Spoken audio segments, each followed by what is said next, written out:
Good evening, everybody. On behalf of Canon Bill, our parish priest, I'd like to welcome you all tonight to St. Joseph's. It's lovely that we can offer our little bit of help in this very worthy cause. Of course, particularly to those who've suffered so badly and have travelled already so far, it's so wonderful that you are here. Sadly, I can't address you in your own language. Ich kann kein Ukrainisch sprechen, aber wenn Sie ein bisschen Deutsch sprechen, herzlich willkommen in England, in unserer Stadt und in unserer Kirche von St. Joseph. God sei mit Ihnen. So, thank you so much, and I'm going to try something, because as I said, I speak absolutely no Ukrainian, but I have just found, phonetically, and probably no one will understand a word, but I'll see if I can say it. Boże veliki jednini nam Ukrainokani voli svitu prominiam ti osini, which I understand means, Lord, O the great and almighty, protect our beloved Ukraine. Bless her with freedom and light of your holy rays.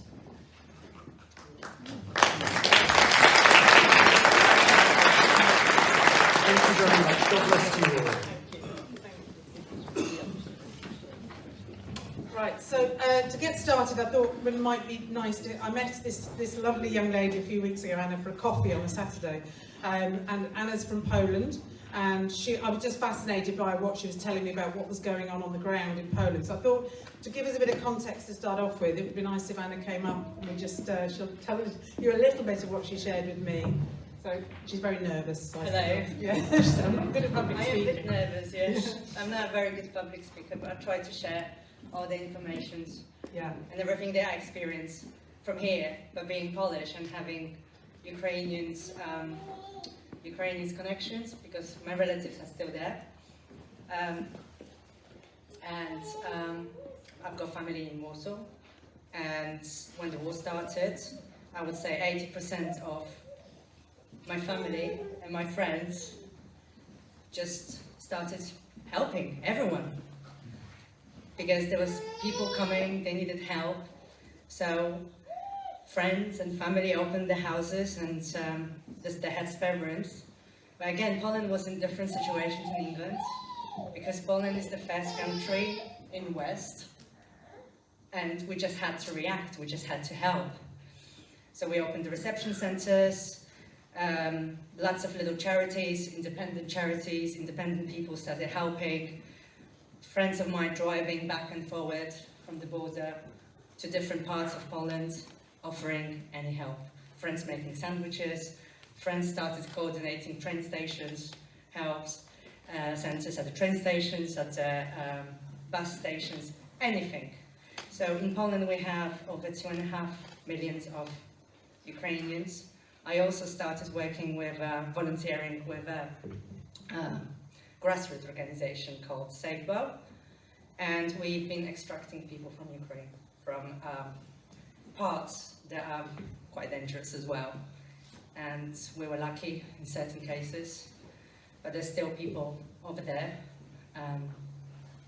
Certain places like Chernihiv, people started living again, trying living normally, you know, clearing the streets, opening the shops. There's a good network of volunteers helping as well. I mean, everything is unpredicted basically, but people are together. People are together in Ukraine, people are together in Poland. And seeing so many of you here as well confirms that you all want to help as well.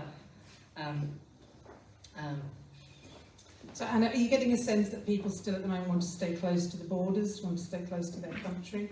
From my experience, from my contacts in Ukraine and Poland, or Ukrainians who are currently in Poland, many of them feel familiar with Polish culture and Polish language, and they do want to stay as close to Ukraine as possible. I think all of them, they love England as well, but we are slightly further away, and our culture is totally different, and language is different as well. I remember coming to UK 20 years ago, but I was fortunate because I was able to speak English. But for someone who's not able to speak English, it's totally different. And my relatives, they don't want to go. They said their home's in Ukraine, and they want to stay in Ukraine. Yeah, I think that's just really interesting to hear that how amazing the support is being sort of managed locally, and that, you know, it's still a relatively new conflict. So I think, you know, when we met, I was really struck by the sense that actually, and we've seen this before with other conflicts, is that people initially they want to stay close because they want to be able to go back if they can, and often there's elderly relatives, I think, people that have left behind. But just amazing to hear some of the stories. This Safe Bow that Anna was talking about, they coordinate drivers to go in and pick up vulnerable people who can't get out on their own. Just incredible. And volunteers from all over the world, you were saying, from Spain and all sorts of countries that can virtually manage that coordination. Yes, you can. We have a website as well. You can follow us. You can see our stories. But we are volunteers from all over the world, and we work 24/7. And there's some people from America, from Canada, England, France, and we all extract people from everywhere in Ukraine. We have people on the ground as well. There are volunteers, and if someone needs medicines or someone needs baby food, they're able to help and deliver as well. So I think what Anna shared some links to some of the grassroots charities with me, so I will put those on our website as well if anybody wants to look. I know some people quite prefer sometimes to give to smaller grassroots charities, so we'll share some of those links on our. We've created a Ukraine page on our website, so we'll share some of those links if people are interested to find out more. But just want to thank Anna because I know she's very nervous. Thank you for coming out and sharing that with us.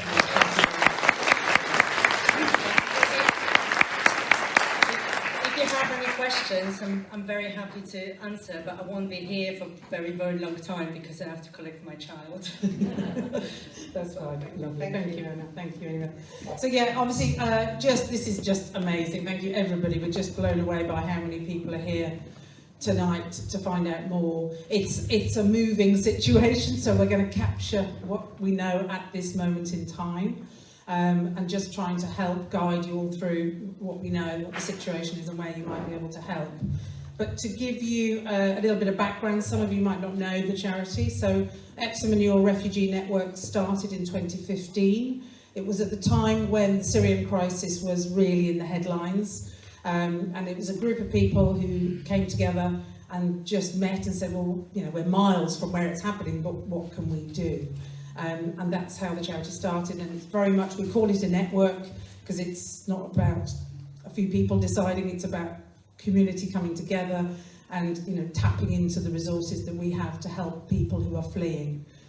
So we've had a lot of experience in terms of settling people from the Syrian conflict, people who've come independently and claimed asylum from various countries, and then last year obviously with the Afghan situation. We are very much involved in that. We are very much volunteer driven, but actually over the past few weeks we are now employing people because we now have a contract with the council to do family support for refugees, families coming in. So we are very aware that for everybody we work with, without any exception, they don't want to be here. Sorry, this one's playing. This one's better, I think. They don't want to be here. This is not their home. It's not where their family are. It's not where their roots are. It's not their culture. They are here because they've had to leave the place that they love, the place that they call home. So we're always very aware that that's a really tricky situation to meet people. We spend a lot of, when people first arrive, we spend a lot of time crying with them because it's a loss. Accepting that you are not able to go back home is a massive loss. So there's a lot we can't do. We can't send them back to their home. We can't rebuild their home. We can't, you know, solve the wars that might have caused them to flee. But there's things that we can do, and we can do them well. So calling on the experience that we have and a wonderful community of people that have come out tonight, we're hoping to do a bit of steering tonight to say what can we do, what can we do well, to just make a bad situation as bearable as possible for the time that they are with us, with the hope that they will return home. So we do very practical stuff, from registering, with doctors, dentists, setting up bank accounts, registering for universal credit.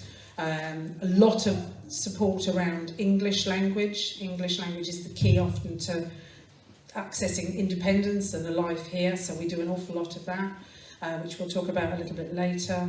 And we have a huge focus on the children, where we're working with families. A child arriving, not speaking the language and being dropped into an English school is daunting. And the schools, unfortunately, have limited resources and limited time they can give. So we do a lot of homework support, a lot of helping the kids join in local activities. We live in Surrey. If they want to fit in, they want to be doing what other kids are doing. So we do an awful lot of that, because the happier the children are, often the happier the parents are as well.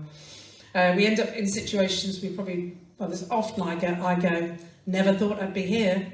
That's quite frequently said, so we've been in court a few times. We've designed websites for people, we've set people up in their own businesses. We've got some very high need medical cases we work with. We don't know what is going to be thrown at us, but we know we have a network around us. And when we need help, we call out, and amazingly, we always get it. So it's just amazing what we can do. If you imagine when you arrive new in a place, you don't have those networks, those connections to other people. Well, we do. And we know where to find that help when they need it.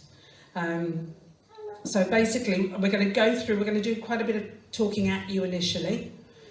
Bear with us, there will be time for questions, but hang on to them because they may be answered later through the talking at you bit. Then we're going to do the questions bit. I'm going to point out other people who are here. If anyone's shy about asking questions in a crowd, you can go and grab somebody when we stop. Hopefully we'll have a little bit of time at the end where you could go and ask individual questions. But just to point out who's here from the charity today. So there's myself, Joe, Nina, who many of you will know. Nina was also involved in setting up Refugees at Home and now helps run the charity. And then in terms of others, but Rachel, who's by the door, Rachel as well has been with us for a long time. And in terms of English support, we've got Stand Up Kate and Janice. So Kate is our ESOL lead, so she's our troubleshooter. She heads off when somebody's struggling with English, that she's sent in to do assessments and build volunteers around them. Janice is an English teacher from Epsom who has supported us amazingly since we started and runs group classes in Epsom. We've got Dora. Where's Dora hiding? Dora, who's over there, who's setting up the video recording and other things, and helps us with admin, and is about to become our volunteer coordinator. I missed anybody else that's here. There's quite a few volunteers and faces that I know as well that are here. We have about 40 or 50 active volunteers at any time that are working with families, but that's just a few people that is worth knowing. So the first thing we wanted to talk about, I think, can I just ask for a show of hands on anyone who's contemplating hosting a family? Okay, great. So what we wanted to talk about first of all is Nina is going to talk from her experience of hosting, and we're going to just give you a little bit. We're very keen that we give you information that might help you make choices. There are many ways people can help. Hosting is one. It's really important that you decide is it right for you? Because what we want to try and avoid, if we can, is families arriving and then having to move on, because it's a big commitment. So Nina, do you want to talk? Donna's just walked in. Poor Donna's just walked in the door, and we're going to ask her to come and talk about hosting. So Nina and Donna have done a lot of hosting, so they can come up and give you a little bit more information about what it's like, tips and whatever. So Nina, do you want to start? And then go on, shall Hi, that's an amazing number of hands that went up. It's absolutely extraordinary. And it's quite clear that this is being echoed throughout the whole country. We had a similar situation back in 2015, which is why we started Refugees at Home, which was a charity to link refugees who are coming here, asylum seekers who are coming here, who might end up on the streets, and being able to offer them a place in your home. Donna was one of the first people to sign up to Refugees at Home. And we started hosting before we'd even launched the charity.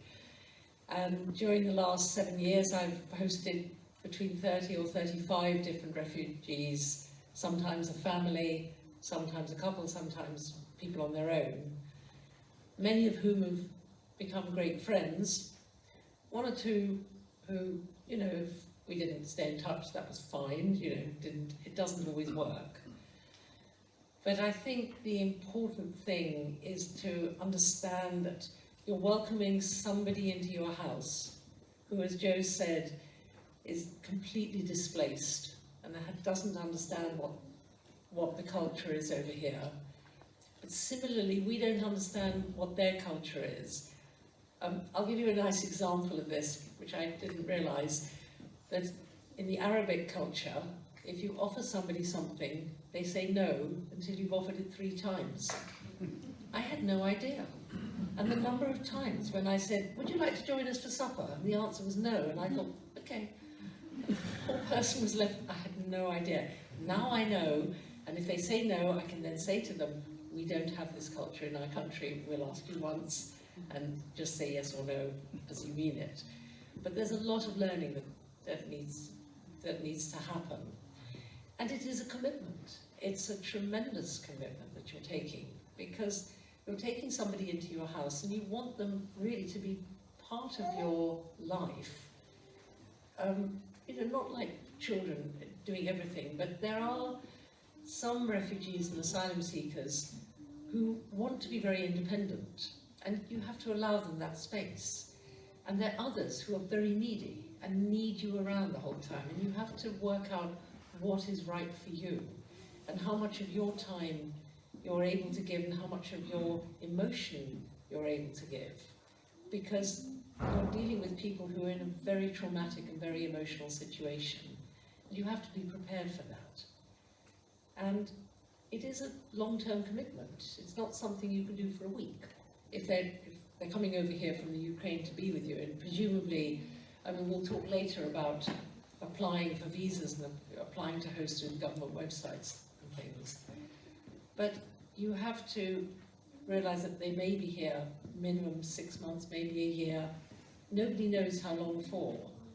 But what a host wants to do is to provide a secure, stable and warm environment where some of their troubles can disappear for a bit.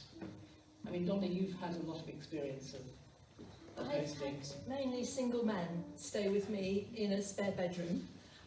For a long time I was living on my own. Now my daughter and her partner are back living with me. But originally it was just a matter of having company in the house. And you slowly get to know somebody. You have to trust them. And you don't ask questions about what they've been through. You accept the person you see in front of you, and slowly you learn to trust each other. Even if you've only got a few days together, you learn to trust each other and get to know each other, and gradually they open up. You are their only friend in this country, whether you're taking a Ukrainian mother and baby or a larger family. You will still be their first port of call for friendship. And when it comes to opening bank accounts and claiming benefits, then yes, you're there to support them really, as you would your own family.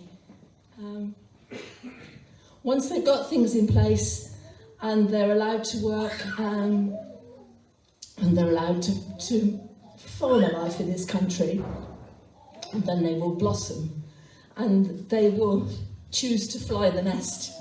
And then sometimes they get in contact with you.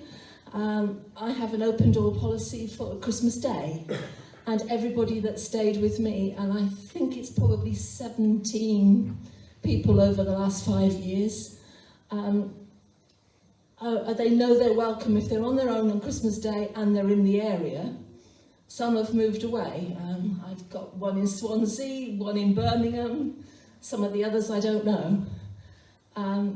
But if they're in the area and they're on their own on Christmas Day, they know they can just knock the door and they'd be welcome. And that's what it is. You're just a welcoming space and a friend in a very foreign country.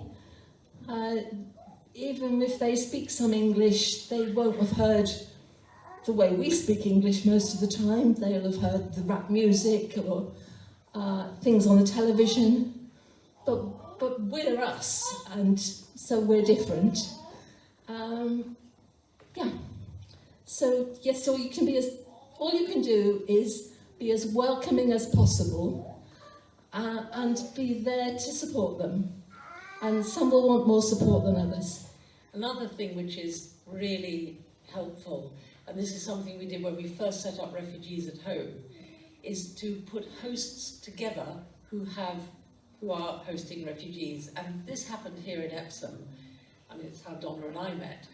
And you develop them as wonderful friendships because, you know, there's some lovely people here who are offering to host. But to have a network of, a hub of hosts who get to know each other, and we can help put people in touch with each other, it also means that their guests can get to know each other and start to form their own community. And that's terribly important, that they're not isolated. And it's one of the things that we have in spades here in Epsom. It's fantastic.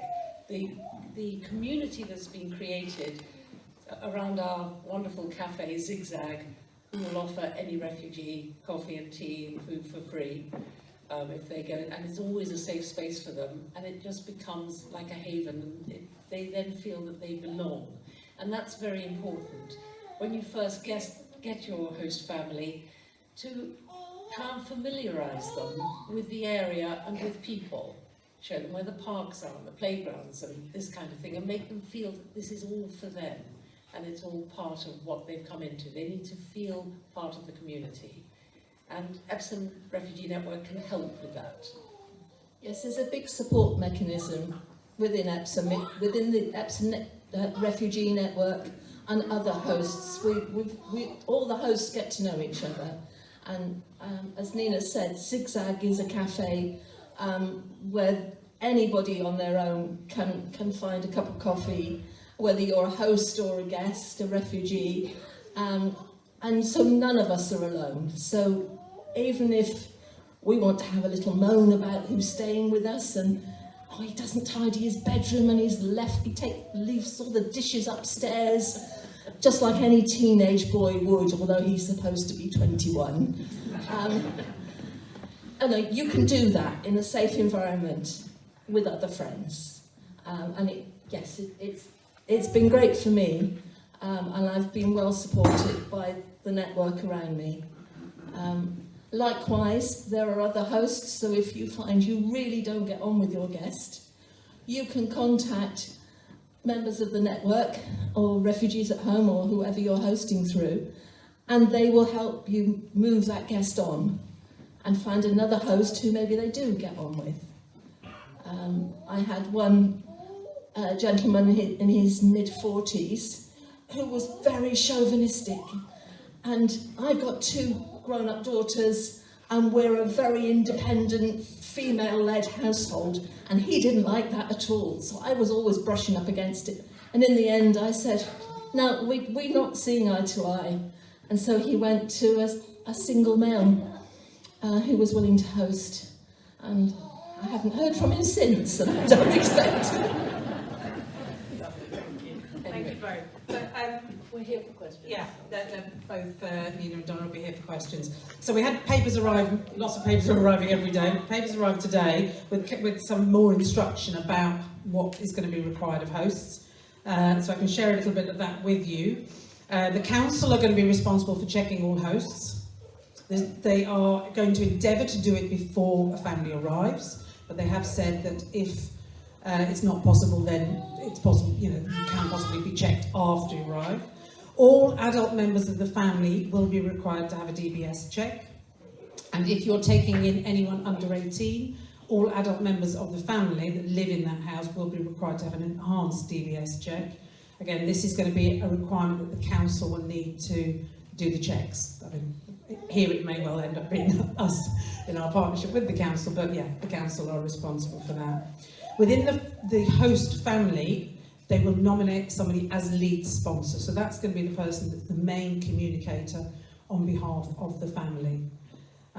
The suitability of accommodation list came out today. They will have at least one person, as I say, coming to check at some point. Sadly, a gas safety certificate will be required. You have probably heard about the possibility of funding, which I think they're calling a thank you payment, so it's not rent, it's a possibility of £350 a month thank you payment. And what we'll do is we'll share this document on our website, but it just covers things like it has to be kept clean and in a reasonable state, adequate kitchen and bathroom space, drinking water. You must have a smoke detector on each floor, a CO2 detector, sufficient heating to keep it at a temperature of a reasonable level, be entirely free of damp or mould, have doors and windows at entry level that lock properly, and be easy to move around in without excessively steep staircases that may cause harm. So there's, as you'd expect, there's going to be some sort of quite extensive list that will need to be checked. But yeah, I mean, hopefully, they're trying to be reasonable. They've said gas safety, but they've said electric must be safe, but they haven't said electrical safety, which is a relief. So yeah, if anyone knows any friendly plumbers, and we can call on some favours and get, you know, if we can get a plumber to do a day when they go and blitz a load of properties, then that might be a way around this gas safety thing, because it's it's not easy finding just for one gas safety. So yeah, we're going to be asking for a lot of your contacts. You're going to have to be schmoozing with all your friends now to get favours from them.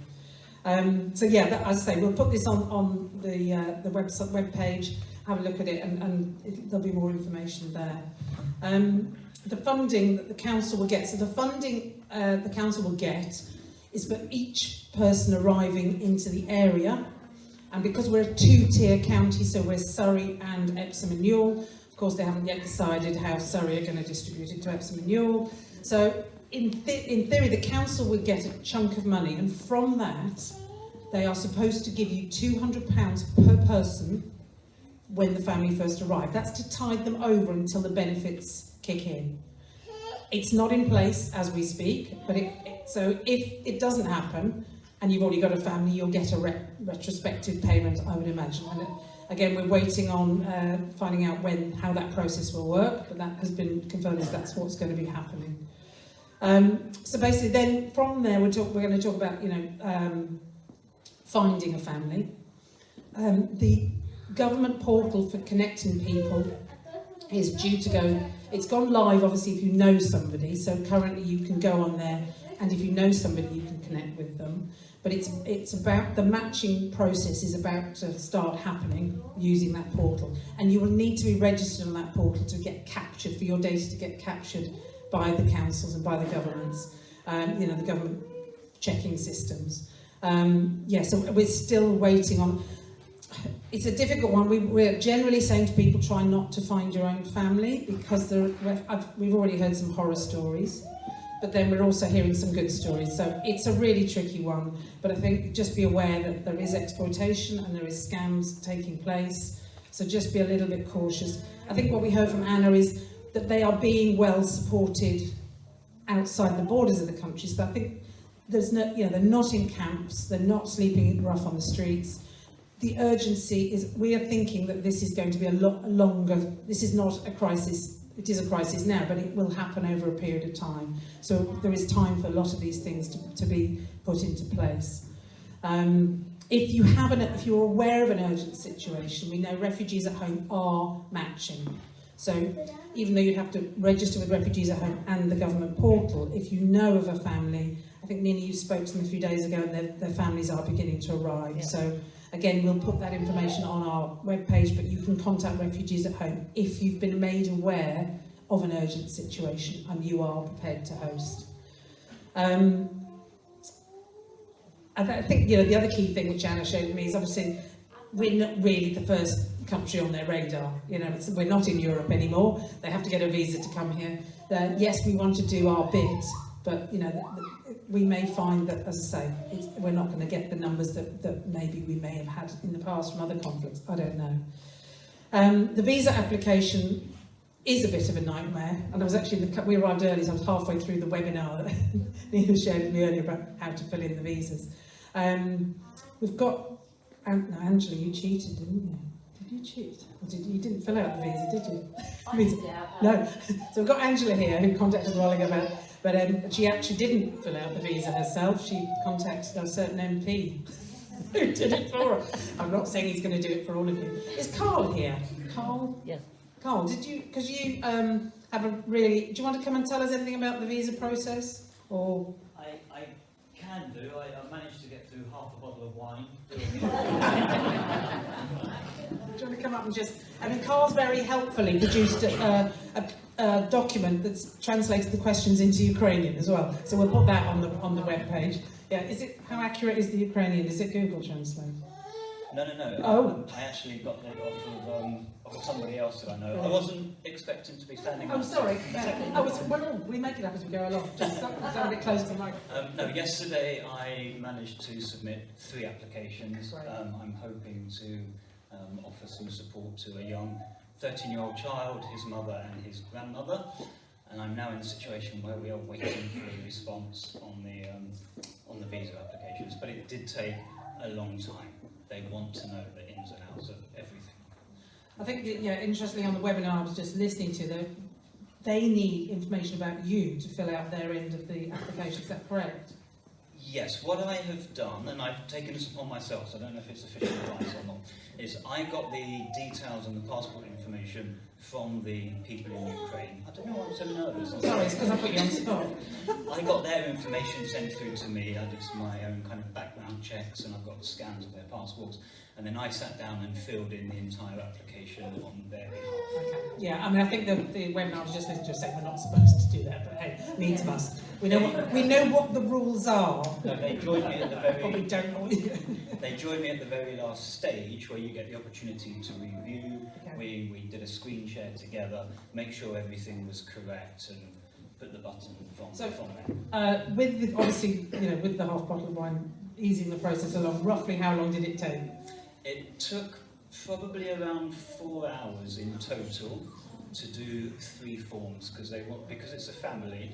They want to know everybody in your household, passport details, etc., etc., etc. Yeah. They want to know all of the details for the 3 family members coming over, but you need to provide that for each family member. And what I was just listening to is that right, they have to have an international passport. Apparently Ukrainians, there's a domestic passport, but they need to have an international passport. They need to have an international passport. It would be in their benefit if they had a biometric passport as well, electronic. I believe that means then they don't have to go to a visa centre, of which there are very few of them open and available anyway. Okay. All right, brilliant. Sorry to put you on the spot. Thank you for sharing that. So I think the other thing that, just listening to this webinar, was actually that they were trying, which is obviously to try and encourage us, is just saying that, because a lot of the people coming over are women and children, that actually the feedback they're getting is they quite like the fact that there are some checks in place. Some of the men particularly have said they're quite encouraged by the fact that there's vetting going on. We have to do security checks and we want to keep people as safe as possible. But yeah, we'll keep sharing tips on the visa process and exactly how much wine is required to do each form. Thank you. And then they get apparently a permit to travel. Then it's up to the host to organise travel. Is that right, Angela? Yeah. Did you want to just share about the booking of the travel? Yeah. Because you cheated on the visa, you can talk about something. Dobry večer. That's the extent of my Ukrainian. That's it. That's all I have. The visa situation, Mr. Grayling didn't complete them. It's very long-winded. So the gist of it is there was a extended Hungarian family member of my family who lived in the UK, who has no English but has Hungarian and Polish.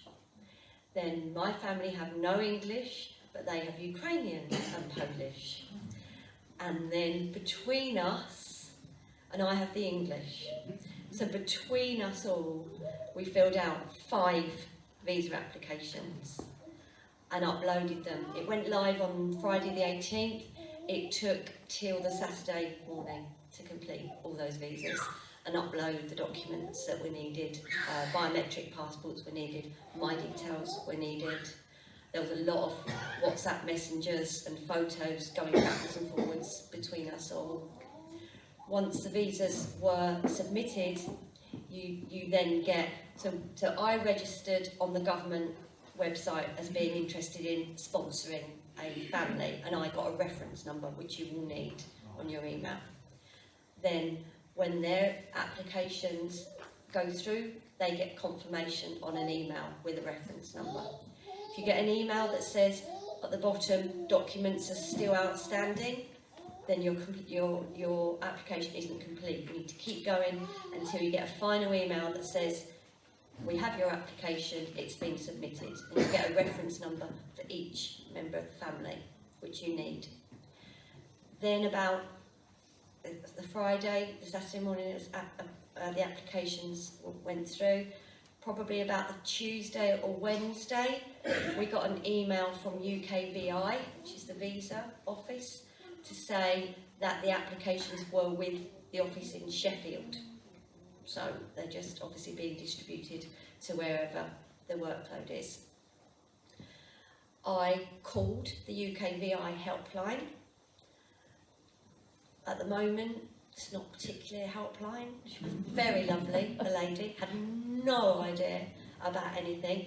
So there is no current tracking system to trace, even when you've got their application numbers. Nobody can put two and two together. It appears as though what's happening is the Department of Levelling Up, the Home Office and UKVI are kind of all working together, and nobody's sort of in charge of all of it. Everyone knows little bits and pieces of it. So my particular guest family, there was some urgency. I'm not going to share too much about them, obviously. There was some urgency, so I contacted Chris Grayling. I contact Mr. Grayling quite a lot about things, you know, in the past, bins and, you know, whatever, street lights and all this kind of stuff that now in context feels so irrelevant. And I've always found him very responsive and engaging, and whatever your politics are, you know, he has absolutely helped me. He was interested. So I explained the urgency that we had. He said to me, send me their reference numbers, I'll do what I can. This was on Friday evening. By Friday, 2 hours later, I had an email from the Home Office to say that they'd found their application numbers and all the visas had been approved. But they couldn't, you can't book a flight until they get a letter, and you'll get a copy of that letter with a flight permit. So that says permission, you now have permission to travel to the UK. So they were advising me not to book the flights until we had that. So when we finally, we got them in drips and drabs. We got one late Friday night, we got one in the early hours of Saturday morning, and then we got the other three by about midday Saturday. And I went on the phone to Lot Airways and booked 5 flights. My family had never flown before, and they arrived Sunday night. So,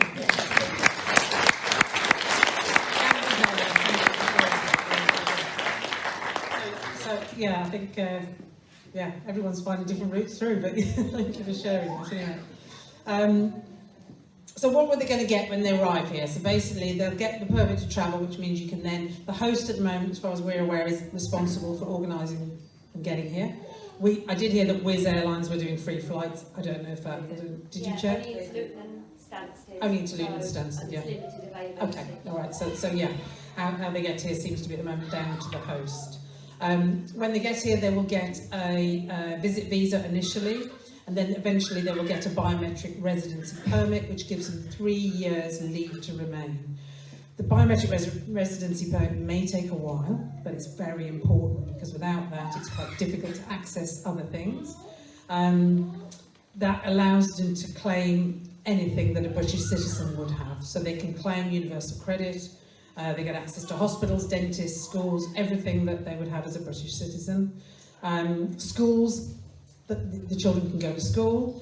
all school applications in this area go through Surrey. Surrey do the allocation of school places. We do have good connections in the office there, so we're used to dealing with them.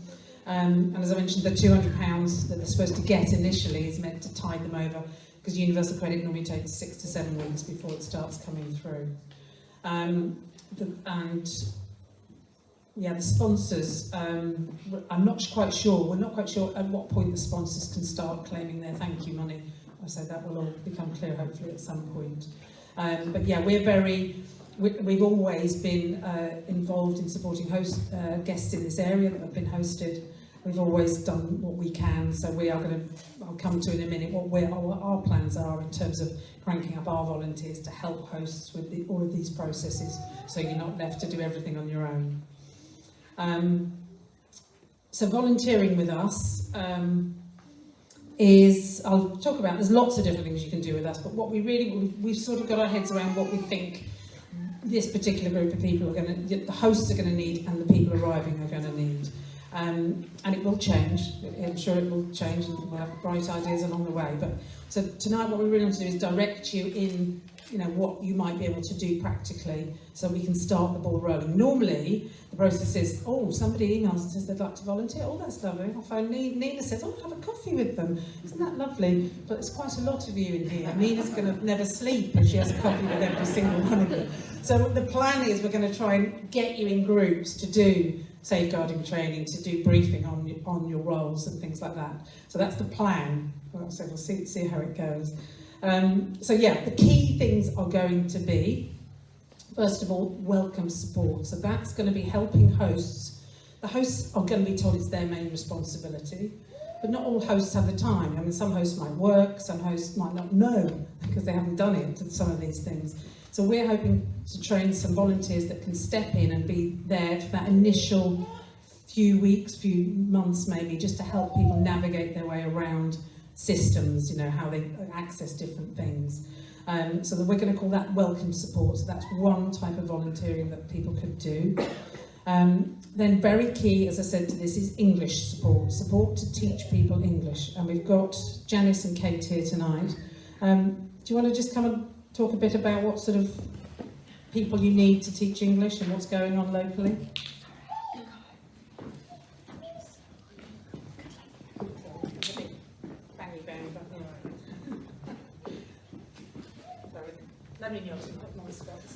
Yeah.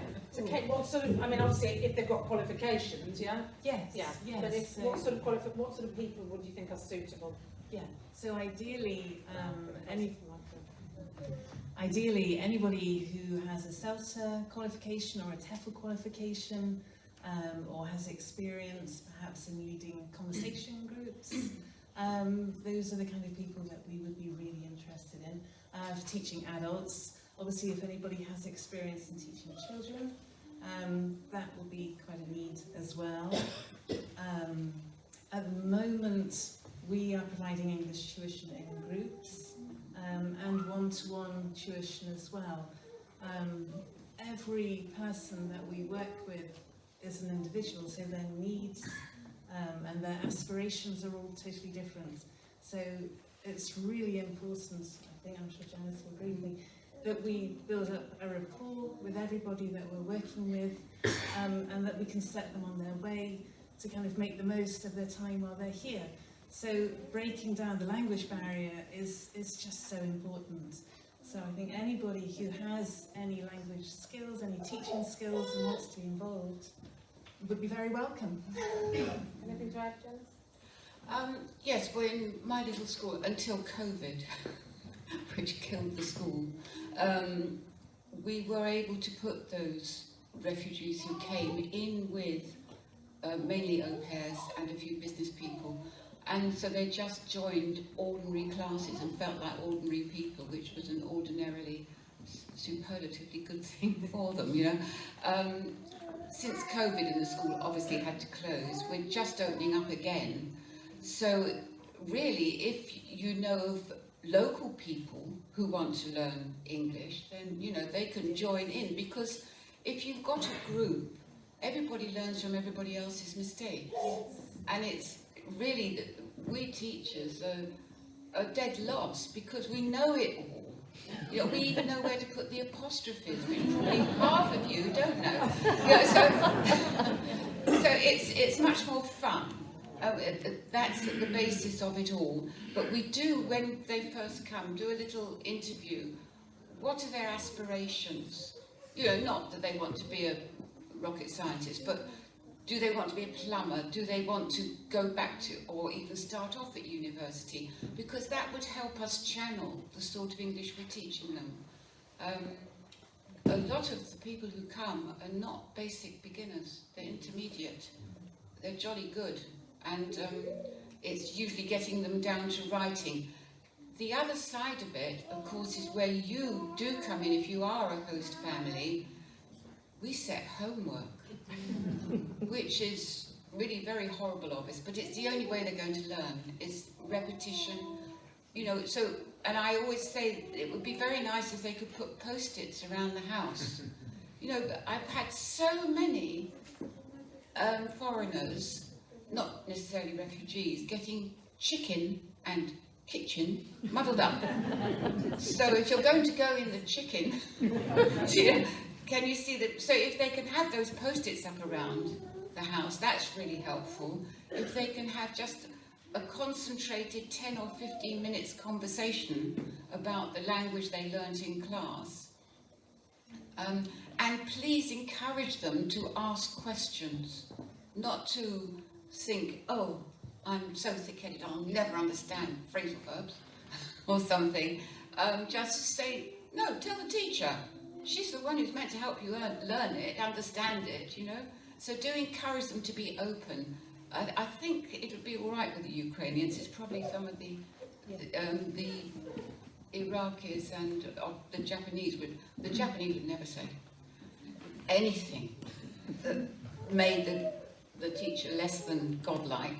So, yeah, but do encourage them to ask questions and encourage them to bring up their mistakes and do their homework before they put the television on. I know it's not television these days, is it?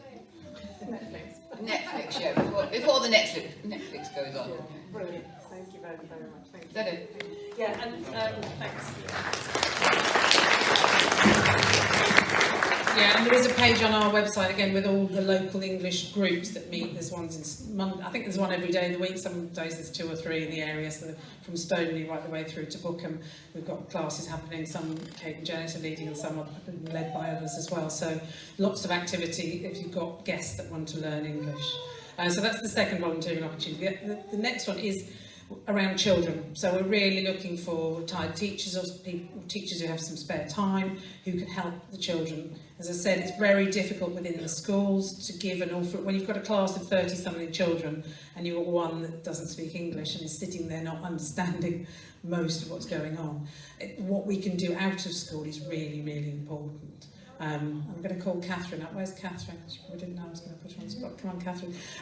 So yeah, we have a new family arrived from Afghanistan only a few weeks ago, and 5 children that joined the primary school.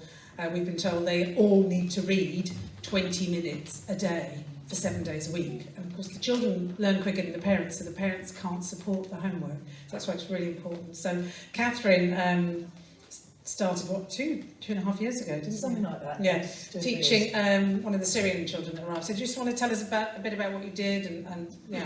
Yeah, I mean, they arrived in England, and obviously they were right at the beginnings of their English. Yeah. But in terms of Kendra, I mean, she's just gone through the roof, hasn't she? Did me out of a job in the end, but it was really encouraging to see her. What we did is we met each week. We sometimes picked up with what she'd been doing in school. So Jo gave me a list of like the spellings that they needed to master. So we did that sort of thing. I think one key thing was just getting to know the individual, because finding out what they found interesting. Because I saw again after school, and obviously they're tired at the end of school, so you have to be quite careful about what you aim to do and be a bit flexible. So in Kendra's case, what she liked doing was doing creative stuff, making things and whatever.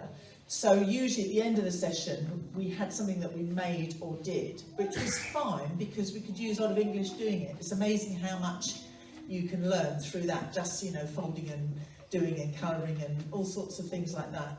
So I think that's quite important, because each child is an individual, and it's so for some of them it might have been football that really floated their boat, but for her that was a way in. And also it's quite hard for them to concentrate the whole length of time on something, so having lots of little bits of activity like games, sometimes actual custom games like Guess Who, kind of like descriptions, or that type of thing, or Kim's game where you remember different objects and nouns and things like that.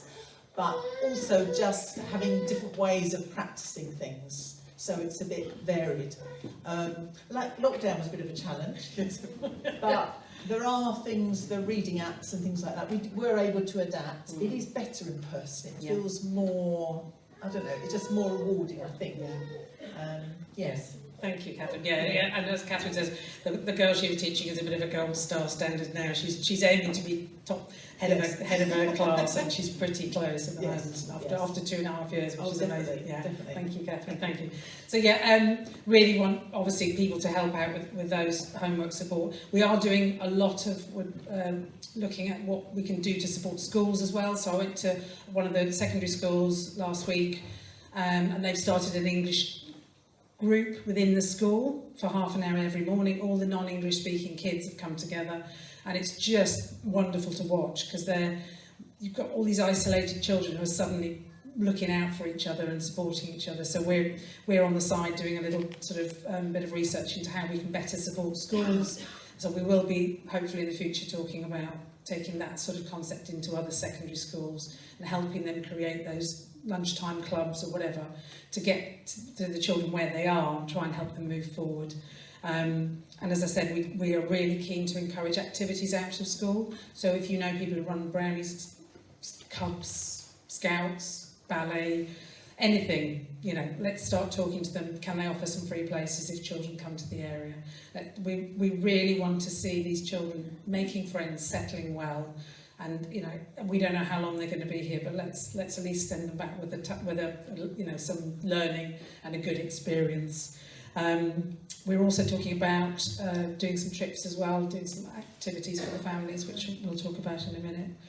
So we've got English teaching, welcome support, and homework support are 3 possibles. Translators, yes please, we've got 1 at the moment. Quite key with the translator is we need them who are available during the day, because that's when all the appointments take place, doctors, dentists, everything. And as much as we're told the NHS will find a translator, it's not always easy, and it can be a real frustrating trip if somebody goes and they can't. So we always send a volunteer if it's an important meeting with her. We either have our own volunteer translators or we have an app we can use to dial up a translator. So, but if we can have in-person translators, it's so much better. So again, put anybody our way that you know. And we are going to form a little group around the activity side of things. So if you're interested in getting involved in that, that will be liaising with clubs, looking for activities for the mums, if we've got a lot of them, for yoga classes, pottery, I don't know. And we're looking at possibly doing things like day trips. We could take them, give the hosts a break as well.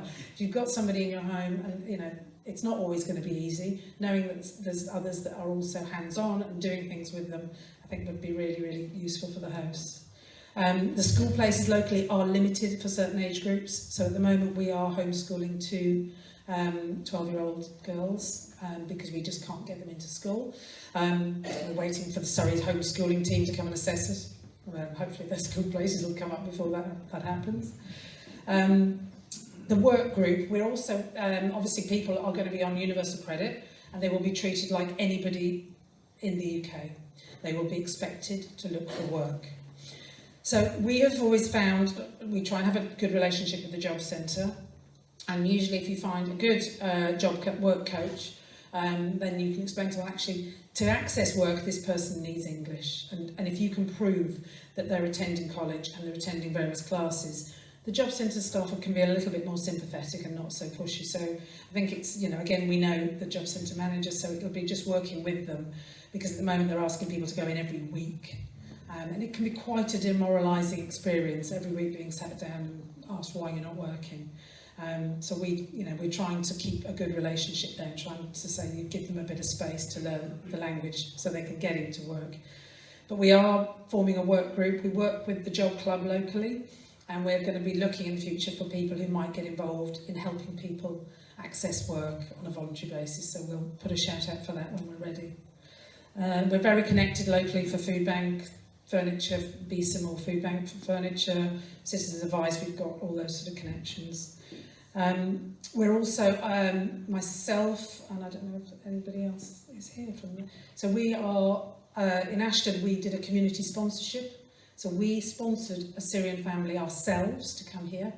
In Epsom, we've also applied. Lionel's here, he's in the group with us here. So we, before the before the Afghan situation actually, we applied as a community sponsorship group in Epsom. And that's a model which they are going to announce. There is going to be a community sponsorship model around welcoming Ukrainian refugees. It's phase 2. So at the moment we're in phase 1. When phase 2 is announced, we will be talking to churches, to community groups, to workplaces, to schools, to people who might be interested in finding out more about that. We're very experienced. We know the organisation that is going to be managing it, so we're very happy to mentor groups that want to get involved. We are also going to be, I'm going to explain to you right at the end what the plan is from our point of view. There will be some fundraising needs. Now that we know, we never ask for money unless we know we need it and what we need it for. And so right at the end of this, I'll just explain what the plan is. And we're also, because we tucked the Dorking group under our umbrella, if anyone is here from Dorking, we are going to be trying to set up a little satellite in Dorking.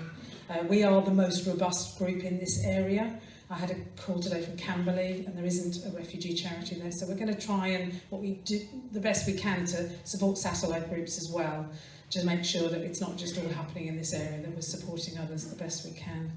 And Lionel, do you want to just come and say something about what's happening with the Surrey Stands with Ukraine in the centre, just to give us a quick update? Although before I forget, I'll mention, for those of you that like classical music, would like to like classical music, or ought to like classical music, tomorrow night the Menuhin Hall, just down the road in Stoke-on-Devon, has its annual Founders' Day concert, which will be in aid of Ukraine charities, and a number of the performers will be their Ukrainian staff and Ukrainian students. And there are still a number of tickets left. Surrey Stands with Ukraine is established in one of the units of the Ashley Centre, and in 3 weeks and 1 day it has raised £69,570. A 10th van went out today. 9 vans have delivered over 450,000 worth of goods that have been donated by businesses, hospitals and individuals. And so it's still there, still operating, receiving your donations, and it's also building a network of Ukrainian supporters, which I'm sure will help with what we're doing here. What we've noticed is how the barriers between organisations just evaporate because of the bigger cause. For example, today we got a call from another Ukraine charity which said, we've got some space in our van. Have you got stuff that we can fill it with? And so that was immediately done. I mean, all of the charities, of course, are limited to purely humanitarian aid. And yet there is this fight in Ukraine, a defence against invaders, a defence against authoritarianism, and it's still in living memory what happens when authoritarianism dominates Europe. But look at it this way, given that the men of Ukraine are not allowed to leave, they have to defend their nation. Imagine the support that they are getting, knowing that their families are supported by groups like this. And that's a major contribution to the defence of Ukraine and the defence of our values. Thank you. Thank you.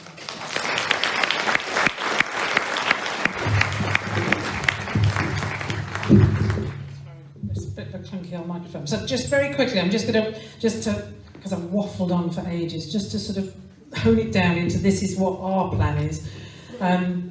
Sorry, I've just knocked this together earlier. So ERN, Epsom Refugee Network, welcomes is the plan. Oh no, it's not going to work. Oh yes, so as we said, welcome support this will all go on our website, but welcome support is around, you know, physically help. And again, if you're available during the daytime, ideally welcome support where you need you, setting up bank accounts, doctors, dentists, whatever. Dentists is a nightmare at the moment. Trying to find dentists that will take people under the NHS, not easy.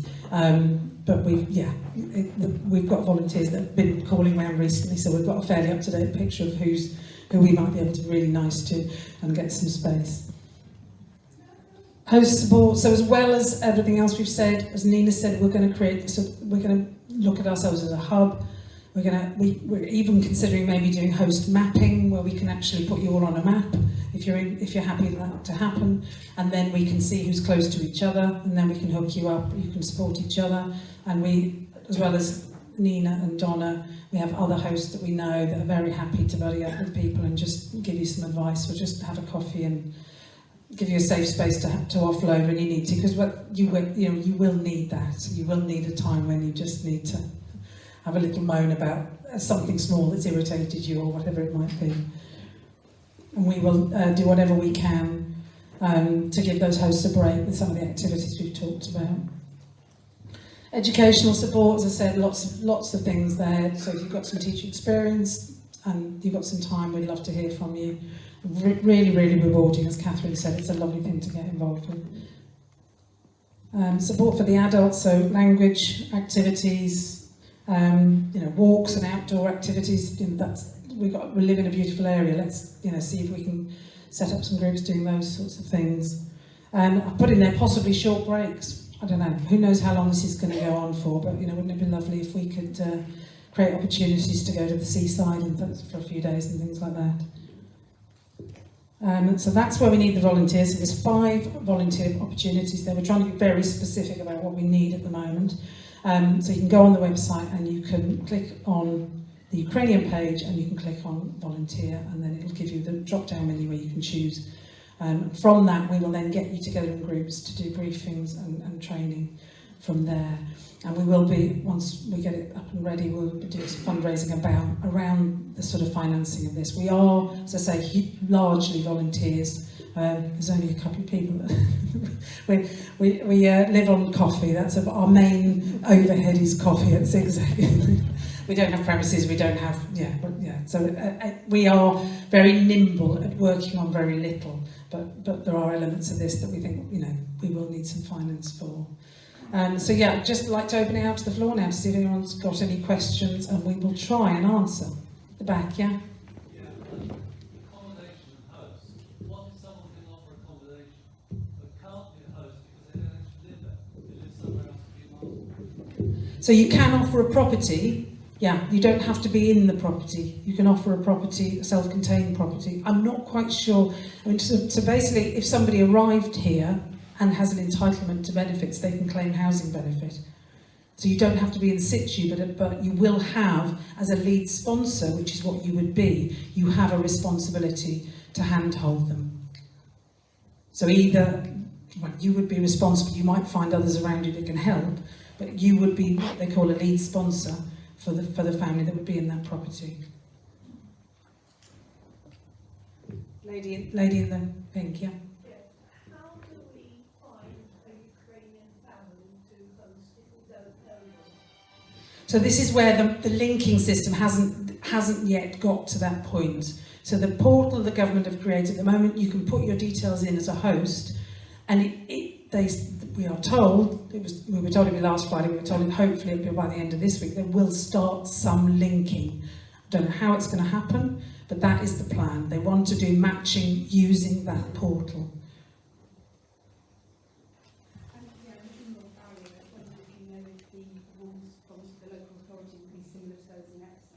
Yeah, as far as I'm aware, all local authorities are going to be given the same funding instruction. So as soon as they get their funding instruction, that will tell them exactly what they're expected to do for the money they're receiving.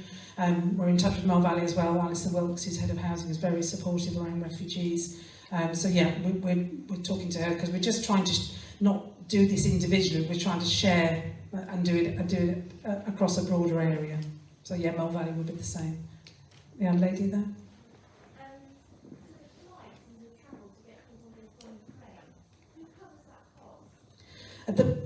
at the moment it's down to host to cover that cost. But I would say, you know, it's something we can talk about probably if there's a host that's struggling. At the moment it's host responsibility. That might change, yeah. It's okay just to say about travelling. So at the moment Wizz Air is offering free flights to UK from Hungary, Poland, Romania and Slovakia. Did you hear that? So Wizz Air offering free flights. There's a link,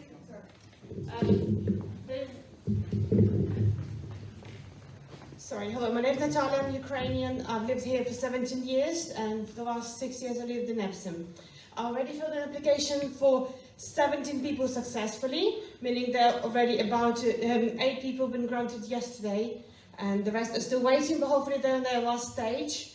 And 7 more been filled in and then we had to cancel it. Anyway, so I filled in a lot of application forms by now, so if you have any questions I can share my experience. But regarding the travel, so in Europe at the moment, if you have Ukrainian passport, you can get train tickets for free. So they can either get here by train, by different trains, or Wizz Air is offering free flights from Poland, Slovakia, Hungary and Romania. So there's a link we can share, maybe there's specific, on Wizz Air website you have to go to a specific place where you click and book. So you can only book a basic fare which is free. So if you need to pay for a suitcase, if they have any with them, you have to pay a fee for that. But the basic fare is free. So we looked today for my family which got their visas yesterday.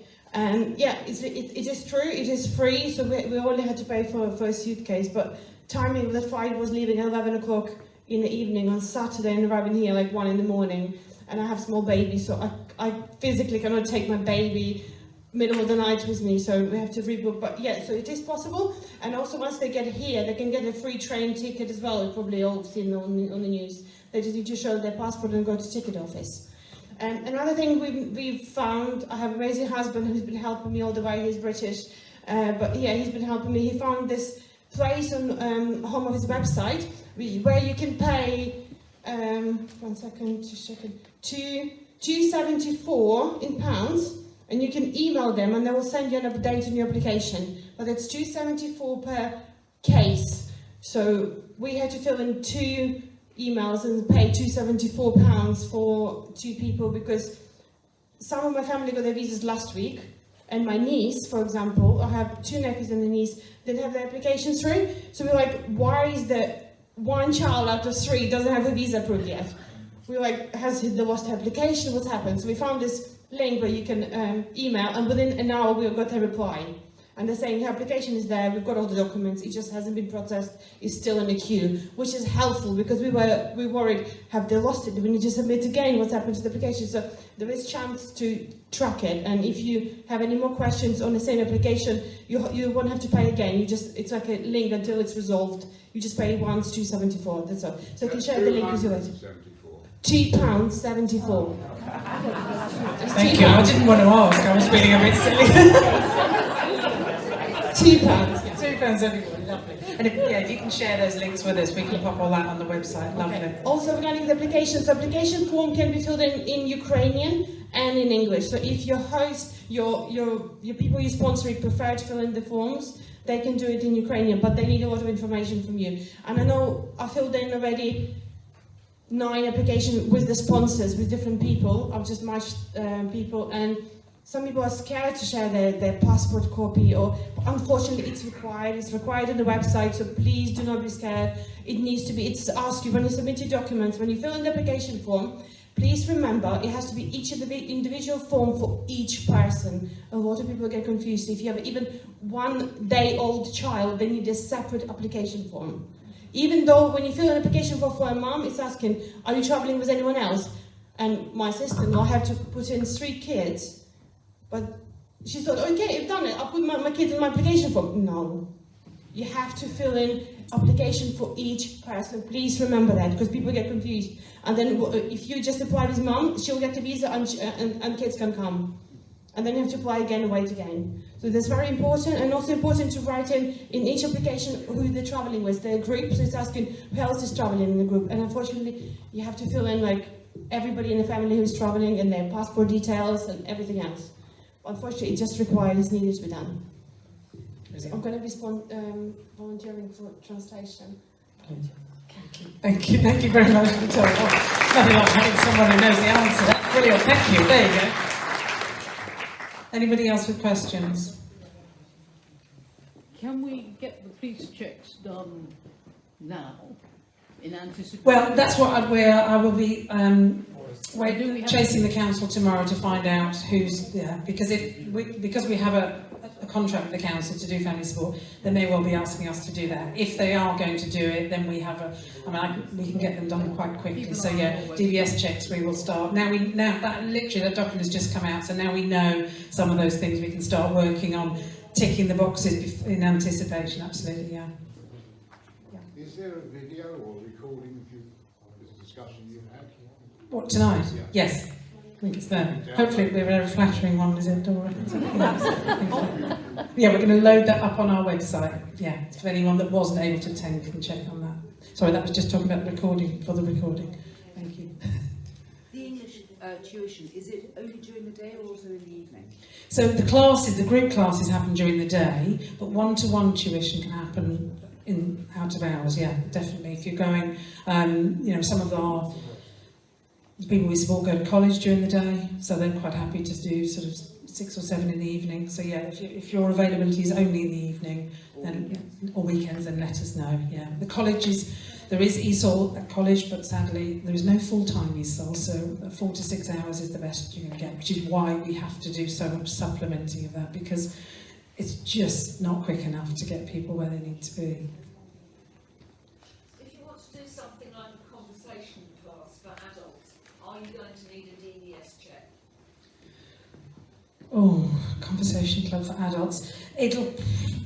Not necessarily. So basically they changed. When we started, we were told all refugees were vulnerable. So everybody involved with a refugee had to have a DBS check. We are now told that they are not all vulnerable. They're only vulnerable if they have an additional vulnerability.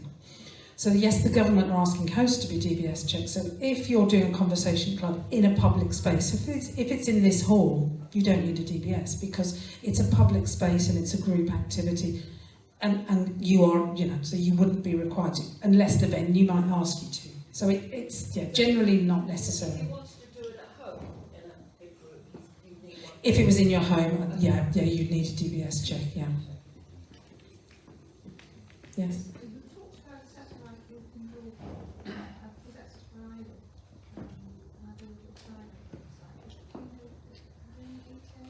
We haven't done it yet, so sorry, we have been having hundreds of emails a day. We're doing our best, but we're flagging a bit. So yes, we will. We have got a Dorking list, and I'm sure, I know we've seen your email as well. So yeah, as soon as we can get round to it, we'll pull the group together through Dorking and get a little meeting going over there so that people can start. Yeah.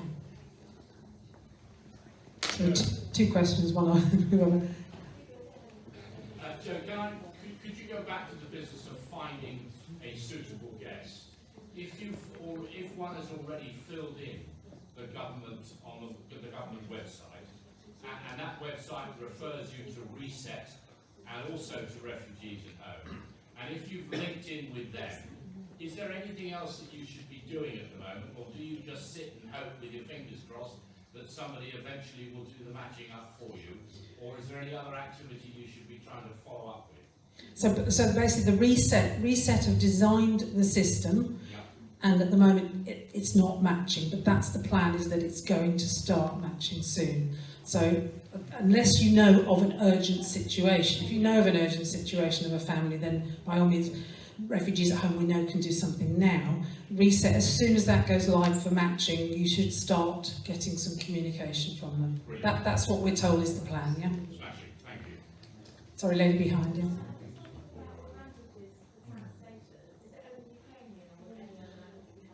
Ukrainian is the main one. I don't know.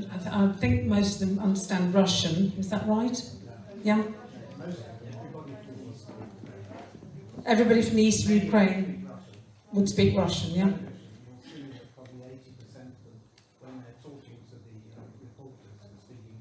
Okay, so Russian also would be useful, I think, because at the moment I think we've only got a couple of people who've offered to do Ukrainian translation. Yeah, Polish. Anna, who was here earlier, speaks Polish, and she was communicating definitely. But although when I asked her, she said she couldn't, but she seemed to be managing. Yeah. So normally it's better if it's in person, but we have a Persian translator, and she is always only on the phone. She's brilliant. So yeah, unless she's playing tennis, she's wonderful. Yeah. Yeah, lady here, yes.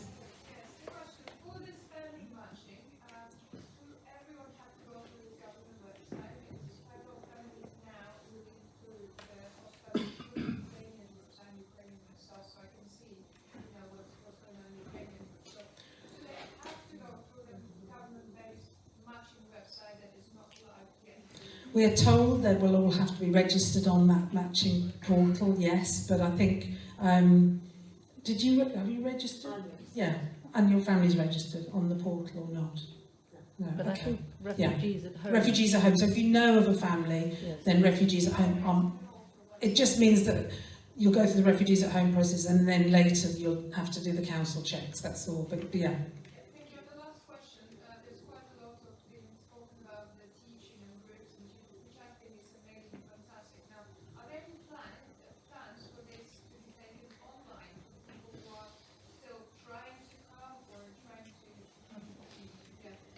Haven't thought of that one yet. Yeah.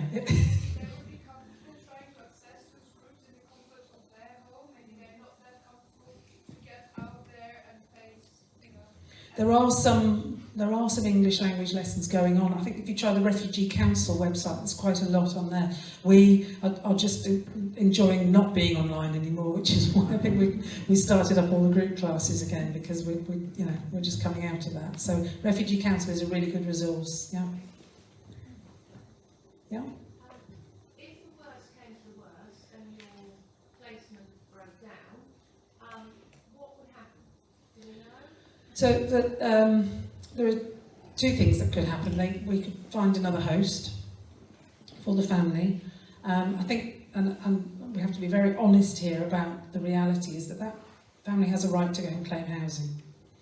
And the councils are terrified because we haven't got any houses. So that's why we really want hosts to think carefully whether it's the right thing for them, whether this is the right thing for them to do, because we really, we heard of a situation, extended family arrived 10 days ago in a neighbouring borough, just a mother and 2 children, and 3 days later presented as homeless at the council. Now the council has an obligation to house them, and this is, we know the councils in this area are very, very worried about a mass of people claiming housing, because we already have, I think in this borough, something like 80 families out of area because we can't house them ourselves. So yeah, there's 2 options. One is that obviously we try and move them to another host, but they could, and if they get work, of course, they can live independently, absolutely. The host is to get them started and get them on their feet, and the commitment is 6 months. But if you've got someone staying with you who wants to work and wants to be independent, absolutely, they can go and rent their own property, yeah.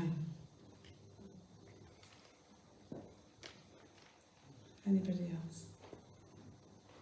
Anything well, we've got 10 minutes left, so if you want to come and grab somebody there whose face you recognise to ask them a question, do that.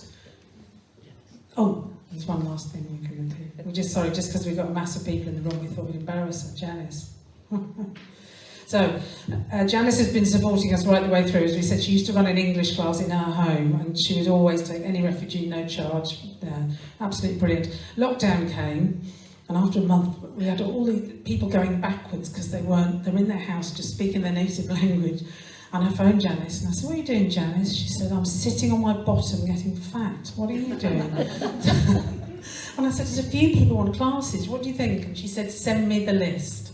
It was quite a long list, and I sent her the list, and I didn't hear any more until I was visiting families, and I hear, "My lesson with Janice." "Oh, yeah, lovely." "Oh, my lesson with Janice." "What? Oh, that's a separate lesson." And her life was just completely full with online lessons with lots and lots of different people, and she's still doing some of them now. We did tell you to stop, but she hasn't. So anyway, she's just been such an amazing supporter for us. So Nina put her forward for an award, which is from City of Sanctuary. City of Sanctuary Award, and it arrived, and so Nina wants to present her with it now. So Janice, thank you for everything you've done. Amazing.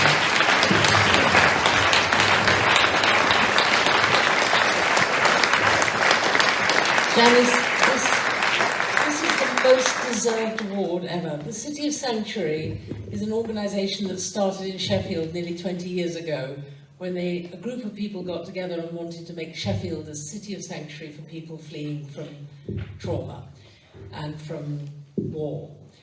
And it has grown, and there are now 200 cities of sanctuary around the country, and they now have schools of sanctuary, they have universities of sanctuary, they have theatres of sanctuary and places of sanctuary. And I put Janice forward, who has done so much for so many refugees in Epsom, and they were absolutely thrilled to give her this award, so we thought we'd give it to her today.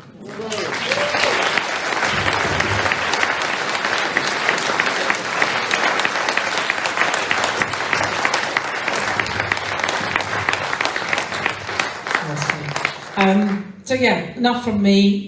Mingle, chat with each other if you want to. Find someone to ask questions. Email us if you need to.